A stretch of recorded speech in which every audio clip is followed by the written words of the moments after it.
The content of this video is not medical advice or a substitute for physical therapy. Please consult your physician or physical therapist before starting any exercise program. Today's tip is all about how to improve ankle mobility. Ankle mobility is super important to a healthy gait, whether you're talking about walking or running. You see, stiff ankles can cause you to outsource some of your body's best shock absorption capability to the joints north, meaning your knees, your hips, and even your lower back. Now, how do I know you have stiff ankles? Well, if you're a modern human and you spend a fair amount of time behind your computer screen or the wheel of your car, you probably have stiff ankles.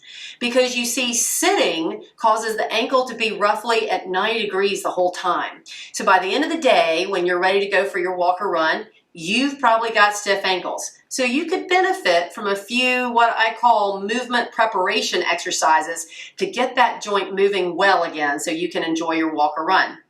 Now I've got 3 exercises for you today that are going to do just that. You're going to need a couple of things from around your home. So what I have here is a yoga block, but you can substitute a small thick book for that yoga block. I also have a textbook to use as a slant board. You could also use a cutting board or something like that in your home that's just flat. And I'm going to place the block and the board against the wall so that when I step on it, the block doesn't shoot out from under my board. All right, now what I want to do here, and let me just say too that I like this slant board setup because it's going to give me both ankle glide, so ankle bending, and a little bit of a calf stretch, or at least an opportunity for one, without getting too intense of a calf stretch going, because we don't want to hold a long calf stretch right before activity. We want to just get the ankle joint moving and get the calf fibers warmed up a little bit. All right, now you're going to place your foot on that board with the foot pointing forward. So the foot's perpendicular to the wall. The heel itself is being supported by the floor here, and you're going to keep that heel down. You're going to keep your knee straight and put your fingers on the wall for support. And then the action is simply to step forward into the calf stretch. So whatever you tolerate, so you might not be able to step quite as far forward as I can, and that's okay. But what I want you to take home here is that this is a forward-backward action I'm doing here. It's an on-off stretch. I'll put stretch in air quotes here because we're not really trying to get a big stretch out of the calf. You might feel a little stretch, a mild stretch, which would be okay. You may even find that you've got a little bit of restriction feeling across the front of the ankle. And if you feel that, don't force it. Just go right to the edge of it and then step out of it. The on-off nature of this exercise should make it gentle enough to give you more range of motion at the end of 8 or 10 reps without making anything feel overstretched, strained, or painful. Now you're going to do 8 to 10 reps on each leg, and certainly feel free to do a few more reps on a stiffer ankle. So if you've got one side that's stiffer than the other, you can certainly do a few more reps on that side. Now for the second exercise, I'm going to move my slant board out of the way, and then I'm left with my block. Now, if you don't have a block and you're using a book, just make sure that whatever you're using is at least 6 inches from the wall. So in other words, it's sticking out about 6 inches from the wall, because if it's shorter than that, you may be missing out on some really good range of motion in this next exercise.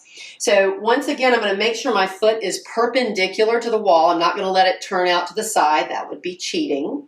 And we're going to just bend the knee toward the wall in this exercise and then back off. So once again, when I get to resistance, whether it's in the calf and Achilles tendon area or whether it's in the front of the ankle, I'm going to stop when I feel that resistance and back off.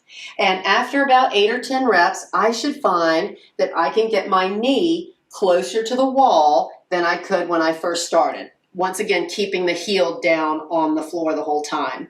So make sure that you're not feeling any pain or strain as you do this, and you practice this on both sides. Again, you can do a few more repetitions on the stiffer side if you have one. Now, before I go on to the third exercise, I just want to remind you that if you find these tips helpful, please go ahead and hit the like button and comment below and tell me what you like about these. I'd love to hear more about what you would like to know about in the future too. So if you've got topics you want me to address, put those in the comment box. And then share. Please share this with your friends and family, especially those who you feel like would benefit from the information. Now, on to the third exercise. For the third exercise, we go to the floor and we're going to bring the feet into this. So from an all fours position, you can tuck your toes under. Just make sure that your feet are pointed straight up. So the heels are directly over the toes and all 5 toes are on the floor.